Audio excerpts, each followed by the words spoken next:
जिल्हा परिषदेच्या सभापती निवडी ज्या आहेत त्या लवकरच पार पडत आहेत. नेमकी कशा पद्धतीची रचना असणार आहे, काय नेमकं कधी असणार आहे?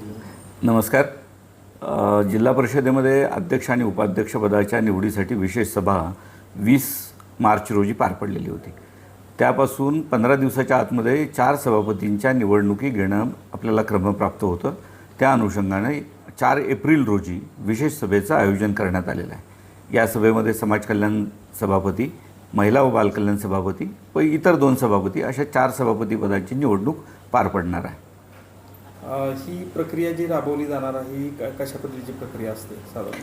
नाही, जिल्हा परिषदेचे जे सदस्य आहेत ते यासाठी मतदान करतात. त्याचबरोबर निमंत्रित सदस्य म्हणून पंचायत समितीचे सभापती या सभेला उपस्थित राहू शकतात. जिल्हा परिषदेची ही विशेष सभा असते आणि यामध्ये गरज पडेल तर मतदान घेतलं जातं. परंतु जेवढे सभापती आपल्याला निवडायचे आहेत तेवढेच जर नामनिर्देशनपत्र शिल्लक राहिले तर मतदानाची आवश्यकता पडत नाही. जर मतदान घेण्याची आवश्यकता असेल तर हात दाखवून म्हणजे हात उंचावून मतदान घेतलं जातं, म्हणजे उघड स्वरूपामध्ये मतदान होतं.